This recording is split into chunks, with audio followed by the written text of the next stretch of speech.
LRDI was a tragedy for me. अच्छा। मतलब उसमें मैंने सेक्शनल्स भी मेरा क्लियर नहीं हो पाया था। करेक्ट। जब मैंने 18 का क्वेश्चन देखा था तो जो सेट मैंने उठाया तो सबसे टफ था। उसमें क्या हुआ, मैं फंस गया बहुत ज़्यादा। हाँ। और सॉल्व भी नहीं हुआ। मुझे 17 AM से कॉल थे। 17 AM से कॉल आ गया था। Alright. Hello MBA aspirants, welcome to your revolutionary channel MBA वाला। तो आज क्या खास है आप लोगों के लिए? आज हमारे साथ इस पॉडकास्ट में है आशीष। आशीष ने अपना BSc ऑनर्स किया है दिल्ली यूनिवर्सिटी से in computer science and now he is an IIM Rohtak alumni.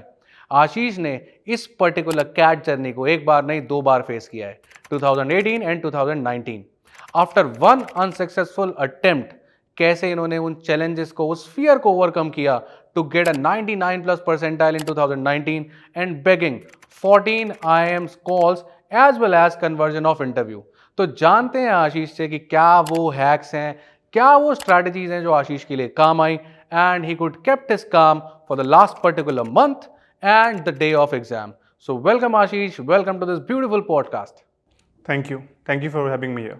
तो आशीष, थोड़ा सा अपने बारे में बताओ बच्चों को कि आप BSc ऑनर्स कर रहे थे कंप्यूटर साइंस में and then you shifted from BSc computer science to MBA and now you are working in Capgemini, right? तो थोड़ा सा ब्रीफ अबाउट दो अपने बारे में and then we'll move ahead. Okay, so my name is Ashish Chaudhary. I have done BSc Honours in Computer Science from University of Delhi. मैं दिल्ली से ही हूँ। Great. And thereafter I did MBA from IIM Rohtak. Currently I'm working as assistant project manager in Capgemini.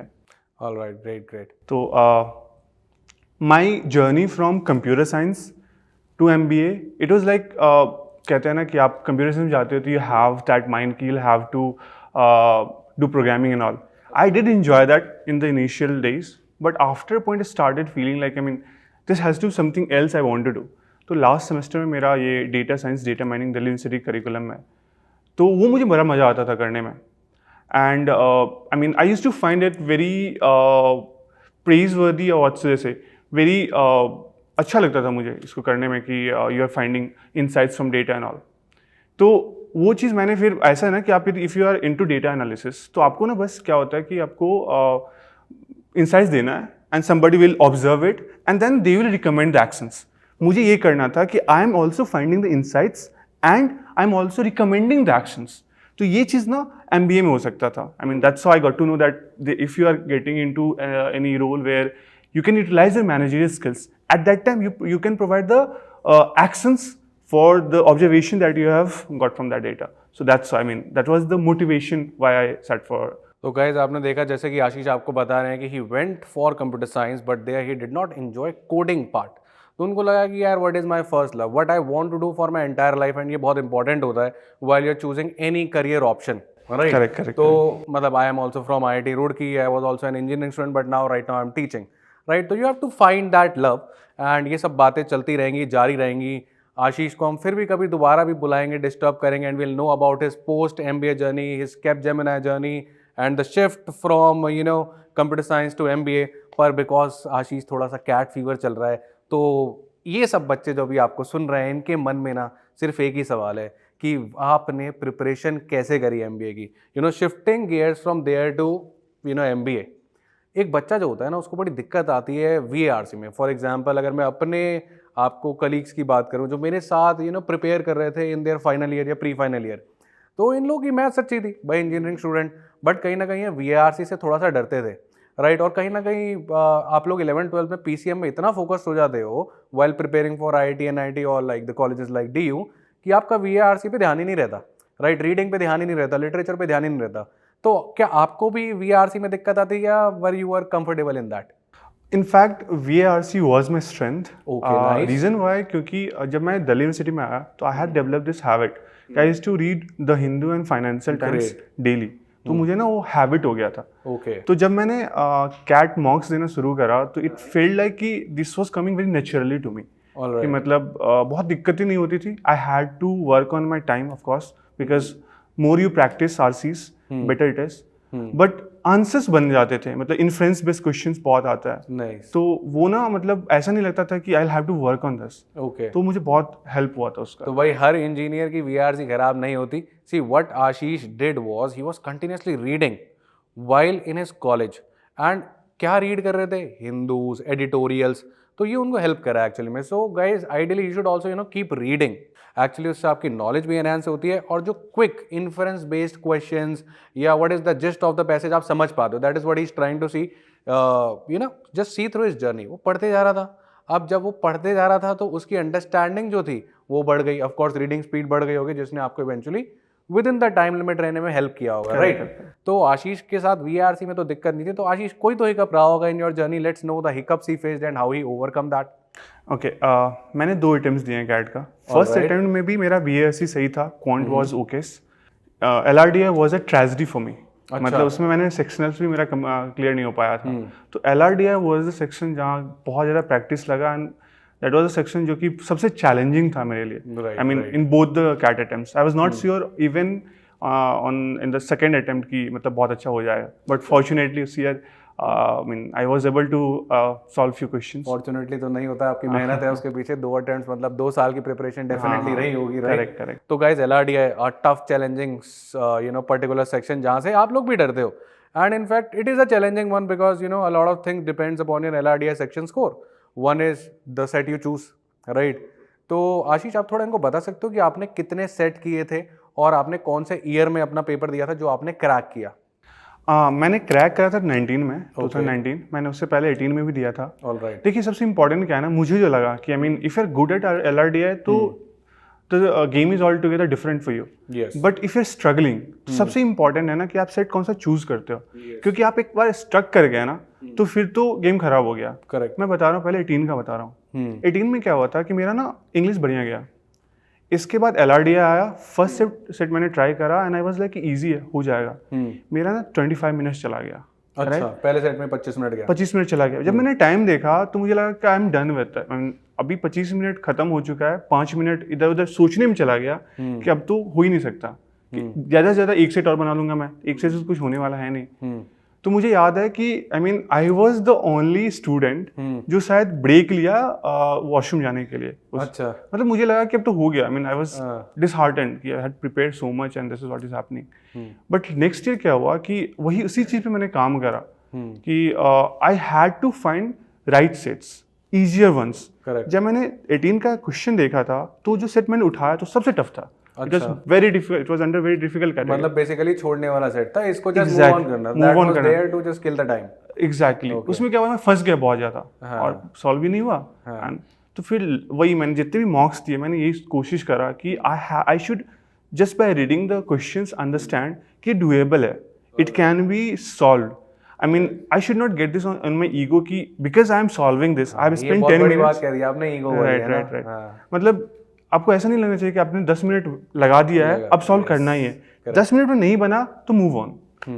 तो guys आप देख रहे हो आशीष के साथ भी सिमिलर जर्नी रही है, पर आशीष ने गिव अप नहीं किया. राइट. 2 इयर्स के टाइम स्पैन में उसको जाके एनालाइज होता है कि भाई कौन सा सेट करना चाहिए, कौन सा सेट नहीं करना चाहिए. सो ये चीज़ जो आपको है ना एक दिन में नहीं आती, ये एक्सपीरियंस के साथ आती है. बिकॉज जब आप सेट्स देखना शुरू करते हो इट फील्स लाइक कि यार ये बन जाएगा. अब करते करते 3-4 मिनट स्पेंड हो जाते हैं लाइक ही सेइंग. राइट. फिर आप उसको और नहीं छोड़ पाते कि भाई 4 मिनट चला गया है, अब यार 2 मिनट शायद और लगा के ओपन हो जाए. पर करते करते 10 मिनट चले जाते हैं एंड दिस इज गॉन. तो ideally you should not get into your ego कि भाई 4 मिनट लगा दिया, आधा खोल दिया है, बाकी आधा भी ओपन अप हो जाएगा. तो you have to just move on. कभी कभी दिल पे पत्थर रख के आगे बढ़ना पड़ता है कैट पेपर में स्पेसिफिकली. राइट. अदरवाइज अगर आपने उसी पे सारा टाइम खराब कर दिया तो कैट डेलिबरेटली करता है. आप हर एक पेपर उठा के देख लो, कोई ना कोई सेट ऐसा होगा जो वहाँ पे आपको नहीं करना चाहिए था. Because if you start solving that आपका 20-25 मिनट चला जाएगा. राइट. तो आपने काफ़ी एक क्यूरियस वर्ड यहाँ पर डाल दिया है मॉक्स का. तो अभी सारे बच्चे एक ही चीज़ जानने में इंटरेस्टेड है कि आपने कितने मॉक्स लगाए थे एंड इवेंचुअली आप कोई शॉर्टकट ऐसा बता सकते हो जिससे बच्चों को पता चले कि कौन सा सेट चूज़ करना. देखो आपने तो 2 साल वो ज़िंदगी जी, फिर आपको पता चला कि कौन सा चूज़ करना है. एक बार आपसे गलती भी हुई, आपने गलत चूज़ भी किया. कोई ऐसे हैक्स हैं या फिर ये सिर्फ प्रैक्टिस से ही आता है that I get to decide कि मुझे क्या चूज़ करना है? देखिए सबसे इंपॉर्टेंट तो प्रैक्टिस है ऑब्वियसली. अभी क्या है ना कि मेरा ये था कि I just use to find कि मुझे ना कौन सा फेमिलियर लग रहा है, कौन सा मैंने सेट अपने प्रैक्टिस या मॉक्स में बनाया हुआ है. ओके. तो आपको दिख जाएगा. आई mean if you have solve certain number of question, certain number of sets तो वो हो जाता है. तो मैं वही करता था कि मैं पैटर्न देखता था कि अच्छा ये ना वेन से है, ये ना DI से है और ऐसा मैंने क्वेश्चन बनाया हुआ है, तो फिर मैं उसको अटेम्प्ट करता था. कोई कोई क्वेश्चन ऐसा होता है ना कि दिस इज वेरी इंपॉर्टेंट कि कैट में आपको कैसे मिलेगा ना कि वो आपको देखने में बहुत डिफिकल्ट लगेगा, राइट, बट वो रहता ईजी है। बच्चे देख के ना आप उसको लगेगा बहुत लंबा क्वेश्चन है, कंप्रिहेंशन है, उसमें बहुत सारे डेटा दिख रहा है, अजीब अजीब से ग्राफ्स दिख रहे हैं। इनफैक्ट 19 में एक ऐसा क्वेश्चन था जो बहुत अजीब सा ग्राफ था, but it is the easiest question. तो मैं वही करता था कि I used to find first कि कौन सा क्वेश्चन, कौन सा सेट मैंने पहले सिमिलर बना रखा है। दूसरा कि ऐसा क्या है कि जो बहुत ही वर्डी है, उसमें क्या होता है ना कि वर्ड्स में ही आंसर छिपे रहते हैं, आपको बहुत ज़्यादा सॉल्व करने की जरूरत नहीं होगी। एंड तीसरा, यदि मुझे लगा कि मैंने कभी करा ही नहीं है, मैंने सेट को भी देखा ही नहीं है, तो फिर इट्स लाइक मैं उसको कभी नहीं करूँगा। It used to be like I will not be even using the pen to write the data points. मतलब सीधे आगे बढ़ो, टाइम खराब नहीं। Exactly true, right. तो देखो भाई, आशीष सिंपल से आपको एक ही चीज़ बताना चाह रहे हैं कि भाई it's a game of practice, right. हो सकता है कि आपके लिए एक सेट डिफिकल्ट हो, दूसरे के लिए वो आसान हो, बिकॉज उसने वैसा फेमिलियर सेट ओपन अप कर रखा है। सो द आइडिया कि जो क्वेश्चंस आपने प्रैक्टिस में लगाए, अगर वैसा सा सेट आपको दिखता है, लेट्स से आपने ओवरलैपिंग सेट्स के वेन डायग्राम के खोले हैं और वो आपसे ज़्यादातर बन गए हैं, पेपर में भी वो देखा attempted, you will be able to do it even if it is slightly difficult side, right, क्योंकि आप उसके साथ कंफर्टेबल हो, करेक्ट। तो ये तो हो गया हमारा थोड़ा LRDI के बाद। अब $1 मिलियन क्वेश्चन, कहाँ से स्टार्ट करना चाहिए, LR या सबसे पहले DI का सेट ढूंढो और उसको कर डालो? मेरे लिए क्या था ना कि मुझे ना DI थोड़ा सा ईजी लगता था, because you are into data and everything. Computer science में कोडिंग पसंद नहीं आता, पर डेटा पसंद आता है। हाँ, मतलब ऐसे है ना कि जैसे क्वेश्चन मैं बता रहा हूँ, कोई एक क्वेश्चन है जिसमें बहुत सारे डेटा पॉइंट्स हैं, कुछ आपको परसेंटेज निकालने होंगे उसके, मुझे बहुत ईजिली हो जाता था। I had developed this basic maths, मतलब मैंने बहुत प्रैक्टिस किया था स्टार्टिंग में ही, वो मुझे बहुत हेल्प करता था। मतलब कोई भी परसेंटेज निकालना है तो बहुत जल्दी निकल गया। तो मैं कोशिश करता था कि DI के सेट्स बने। LR के भी मैंने सेकेंड अटेम्प्ट में काफ़ी सारे प्रैक्टिस करा था, बट मुझे लगता था कि DI मेरे से ज़्यादा ईजियर बनेगा, तो I used to pick DI sets first. All right. अब मेरे को थोड़ा सा ये बताओ कि आपने जब फर्स्ट मॉक दिया होगा, तो ऐसा तो है नहीं कि फर्स्ट मॉक में ही आपके इवेंचुअली दैट स्कोर आ गया होगा जो आप डिज़ायर कर रहे थे, उसको आपने एनालाइज किया होगा, थोड़ी परसेंटाइल भी पीछे रही होगी, लग रहा होगा कि शायद नहीं हो सकता। Then the last mock test और the final test you gave, तो वहाँ से लेके वहाँ तक का आपका इंप्रूवमेंट कितना था, अगर आपको जितना भी याद हो, because I can understand it's 2019 and going down the line 3 years back, हमें टोटल स्कोर तो याद रहता है बट सेक्शनल याद नहीं रहते। बट स्टिल कि मैं ये देखना चाह रहा हूँ कि कितनी इंप्रूवमेंट हो सकती है लास्ट के टाइम में भी, after you are done with your entire preparation. तो वो स्पैन कितना बड़ा था आपका, और पहले मॉक और लास्ट मॉक में जो आपके नंबर्स का जो इंक्रीजमेंट हुआ है वो कितना था? मैंने फर्स्ट मॉक, मुझे याद है कि जब मैं स्टार्ट कर था प्रिपरेशन तब दिया था। It was I mean reality check for me कि मतलब आई वॉज थिंकिंग कि मैंने जैसे बताया कि VARC वॉज माई स्ट्रेंथ, उसमें मार्क्स था, but it was nowhere कि जितना मुझे चाहिए रहेगा कैट में। तो वो समथिंग अराउंड 70% के अराउंड था मुझे उस पर्टिकुलर मॉक में। इसके बाद मैंने बहुत सारे मॉक्स दिए, फर्स्ट अटेम्प्ट में भी दिया, लेकिन सेकेंड अटेम्प्ट में मैंने मॉक्स पे ही ज़्यादा फोकस करा था। ओके, प्रिपरेशन तो हो चुका था क्योंकि फर्स्ट में आप कर चुके थे, राइट। तो मतलब उस टाइम में ऐसा था कि मुझे याद है कि it used to fluctuate, but consistently I was getting between 90 to 95। Okay, मतलब ऐसे भी रहा है कि मुझे बहुत ही कम भी आया है, कोई सेक्शन मैंने बिल्कुल स्क्रू कर दिया, बट 90 to 95 मुझे आता था। तो I used to feel like कि मतलब my preparation is probably study right now, I do not have to like बहुत ज़्यादा किसी चीज़ में कोई नीचे जा रहा है। तो लास्ट मॉक मैंने लास्ट 15 डेज में बहुत ज़्यादा डिफिकल्ट मॉक्स उठाए नहीं, because I wanted to build my confidence. Absolutely. मुझे मुझे ऐसा था कि ईजियर मॉक्स उठाऊँ जिसमें ना मुझे मार्क्स ज़्यादा है, ताकि मुझे लगा कि मेरा प्रिपरेशन बहुत अच्छा है। करेक्ट। तो लास्ट में मुझे याद है कि आई मीन 99 मुझे नहीं आता था मॉक्स में, बट उसमें आ गया था। एग्जाम डे पे आ गया। एग्जाम से 5-7 दिन पहले, लास्ट वीक में मैंने नहीं दिया था। तो आप कॉन्फिडेंस के साथ थे, the momentum was on your side. मतलब ऐसा है ना कि मैं उस दिन, मुझे याद है कि आई मीन मॉक कैट तो होता ही है, कैट रिजल्ट मैंने मॉक रिजल्ट अपने फ्रेंड्स को बताया था कि आई गॉट 99। ओके, क्योंकि मुझे मिलता नहीं था ऐसा। राइट। तो इट वाज लाइक कि वो होता है ना कि आप खुश रहते हो, और वो 7 दिन ऐसे ही बीता कि मतलब आई थॉट कि मतलब जो भी मैंने 1.5 years दिए हैं कैट प्रिपरेशन में, इट इज इसका रिजल्ट आ रहा है शायद कुछ। तो guys see, understand, first mock 70 percentile, then regularly into 90 and 95 percentile, and finally jumping to 99 percentile before the exam, right? Just 7 days before the exam. तो एक चीज़ तो भाई ट्रू है कि भाई आशीष ने तो गिव अप नहीं किया, एंड पहले मॉक में सबको रियलिटी चेक मिलता है, this is very true, right. बहुत ही रेयर लोग होते हैं जिन्होंने सीधा पहला मॉक लगाया और 90 परसेंटाइल प्लस मार दिया। उनको गेम नेचुरली आता है, तीनों सेक्शंस एवरेज या अबव एवरेज या गुड चल रहे होते हैं। तो 70 परसेंटाइल इन 1-2 मॉक्स और the early मॉक्स does not justify कि आपका स्कोर इतना ही आने वाला है और आप प्रिपरेशन छोड़ दो या आप सोचो कुछ नहीं हो रहा है। Time will come, the day will come, your scores will improve. Now, he was also steady in 90 to 95 percentile, right? But again, he did not give up. उसने कहा नहीं यार करेंगे, पहुंचेंगे आगे। और वो दिन आया जब वो 99 परसेंटाइल हिट किया, राइट, एग्जाम से 7 दिन पहले, और उसने उसको शायद इतनी खुशी दे दी कि उसका माइंडसेट बहुत पॉजिटिव हो गया and he was having the momentum on his side now. क्योंकि मेरे ख्याल से एक गुड माइंडसेट के साथ जाना बहुत इंपॉर्टेंट है on the day of exam. फिर इतनी परसेंटाइल के साथ कितने आईएम से कॉल आया आशीष? मुझे 17 IIM से कॉल थे। 17 IIM से कॉल आ गया था, ऑल राइट। उसमें कुछ ही IIMs थे जिससे कॉल नहीं आया था, एंड आउट ऑफ दो 17 I was able to convert around 14 IIMs। 14 IIMs convert हो गए थे आउट ऑफ 17। तो भाई प्रोफाइल और फाइल ठीक थी, बेटर थी, राइट। अच्छा, तो आशीष थोड़ा सा बताओ यार, ऑफ कोर्स एक अटेम्प्ट आप दे चुके थे, वो नहीं हुआ था, तो जब नेक्स्ट ईयर दे रहे थे वापस से नवंबर स्ट्राइक किया होगा जैसे अभी करने वाला है ना, तो फिर से बच्चों के दिमाग में भी अभी बहुत सारी चीज़ें चल रही होती है, there are lot of mixed emotions. किसी ने 1 साल दे दिया है, किसी ने 2 साल दे दिया, किसी के मॉक में नंबर आ रहे हैं, नहीं आ रहे हैं, कोई बेचारा एक पर्टिकुलर सेक्शन से झगड़ रहा है। आपके दिमाग में भी a lot of those cobwebs must be there कि यार 1.5 साल स्पेंड कर चुका हूँ, 1 साल ऑलरेडी हो चुका है, नहीं निकला था, अभी भी 90 to 95 में हूँ, राइट। तो how did you cope up with that particular fear in last 1 month? कैसे वो इमोशंस को आपने काबू में रखा and you kept practicing and kept going? एक चीज़ मैं बताना चाहता हूँ इसमें कि मैं ना अपने पेरेंट्स के साथ था लास्ट 1 month में। ऑलराइट। तो मेरा क्या था ना कि आई वाज लाइक, मेरा 2019 में ग्रेजुएशन हो गया था and I was not working. मतलब मैंने 3 to 4 months दे दिया था, आई was not working, I did not have any backup plan. ठीक है, तो मेरे में प्रेशर बहुत ज़्यादा था कि I had to do this, I had to get into any MBA college and I was not ready to compromise on that. तो बहुत ज़्यादा स्ट्रेस रहता था मुझे, मतलब कि क्या होगा नहीं होगा इतना। बट कहते हैं ना कि आपको ना थोड़ा पॉजिटिव वाइब्स आता है पेरेंट्स से। I mean people who are your well wishers, like parents वाला नहीं होता। तो वो ना फिर ऐसे होता था कि मुझे लगता था कि नहीं यार, मतलब हो सकता है कि नहीं होगा। तो father used to be like कि नहीं जो होता है, जितना होता है कर और देखा जाएगा। तो मैंने लास्ट 1 month सोचा ही नहीं कि क्या होगा नहीं होगा। मुझे ये पता था कि मैंने इतने टाइम दिया है, मॉक्स ठीक ठाक स्कोर आ रहा है, अब देखते हैं। लास्ट ईयर मैंने यही गलती करी थी, बहुत डरा था रिजल्ट से कि क्या होगा, किस तरह से जाएगा, D-Day में कितना अटेम्प्ट्स कर पाऊंगा नहीं कर पाऊंगा। मेरा ऐसा हो गया था 2019 के अक्टूबर मिड के बाद कि अब जो होगा देखा जाएगा। करेक्ट।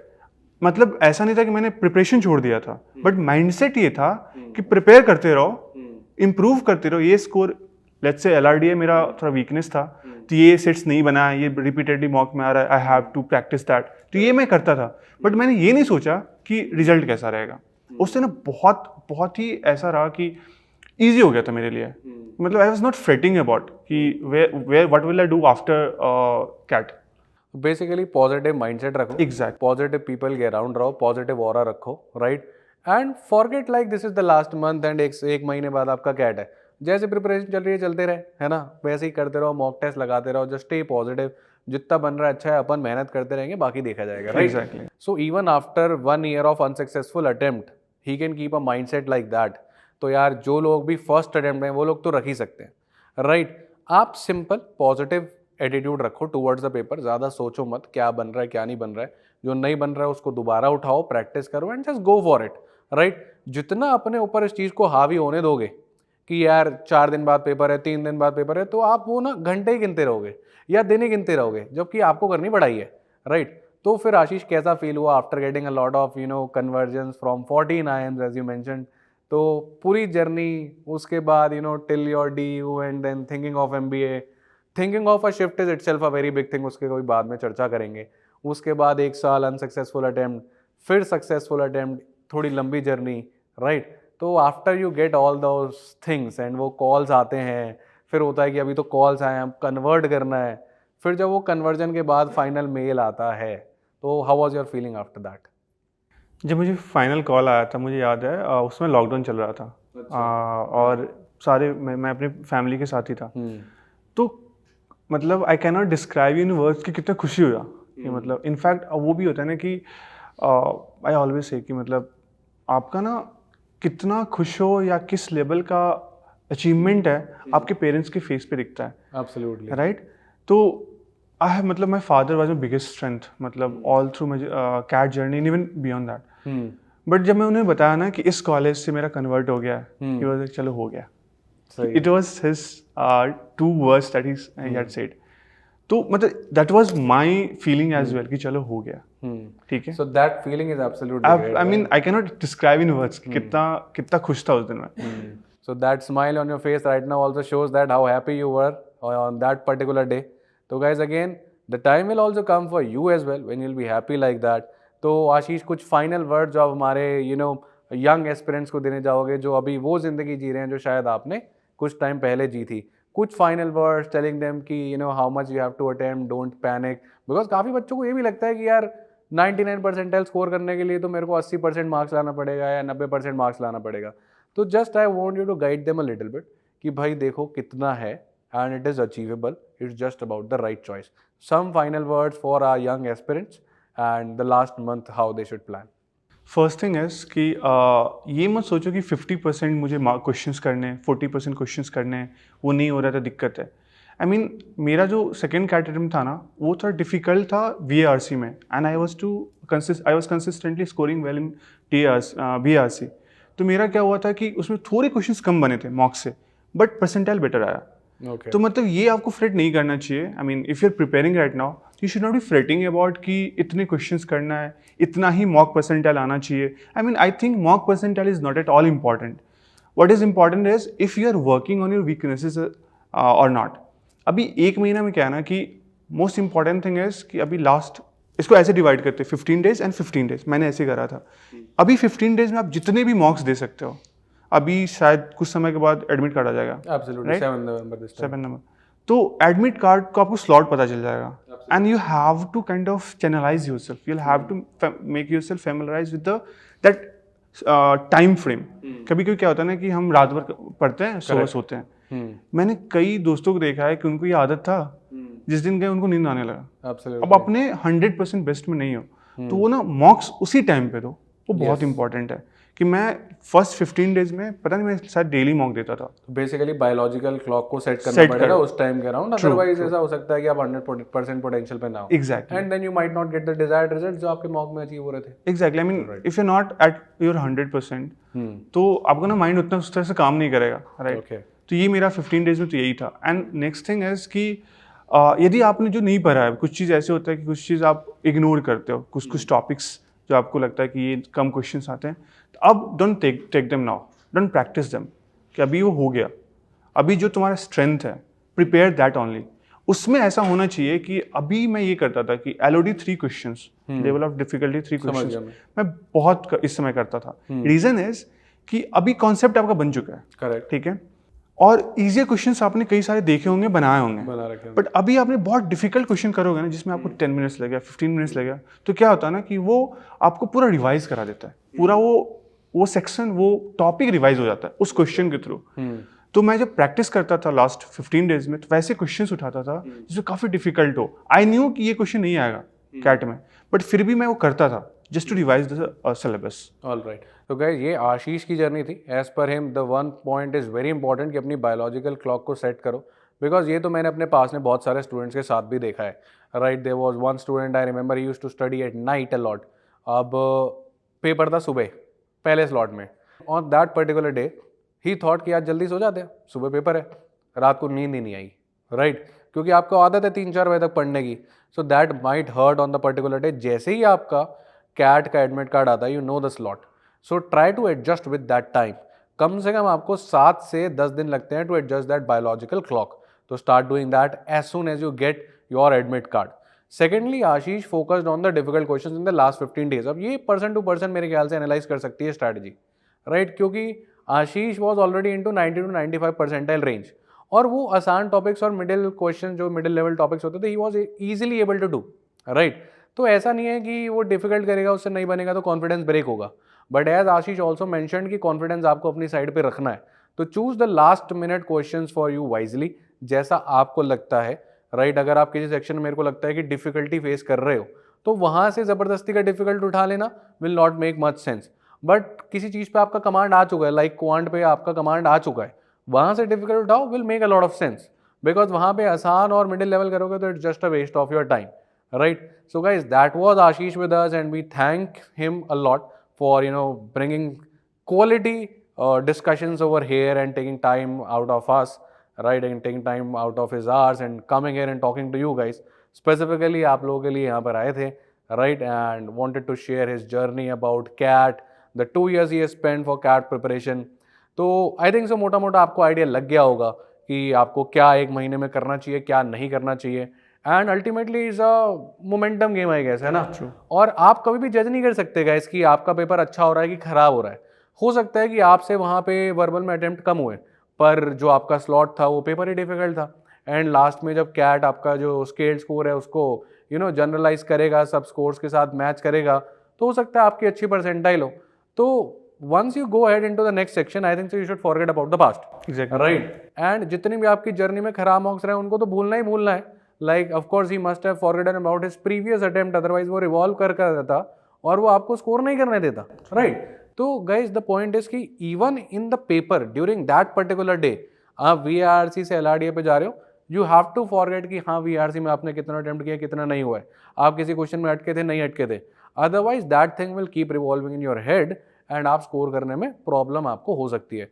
तो एक बार सेक्शन गया, you have done your best, now you can not change it, move to the next section, move to the next section, give your best. So guys, that was it. That was Ashish for you. इनसे और बातें करनी है, of course post MBA में भी आपको काफ़ी help करेंगे। We'll call him again, we'll disturb him again with all of course his permissions. So guys, that is it. Rahul Batla, your quant mentor, signing off for the day, and stay tuned for more of such insights of MBA aspirants and of course MBA alumni. Cheers and all the best.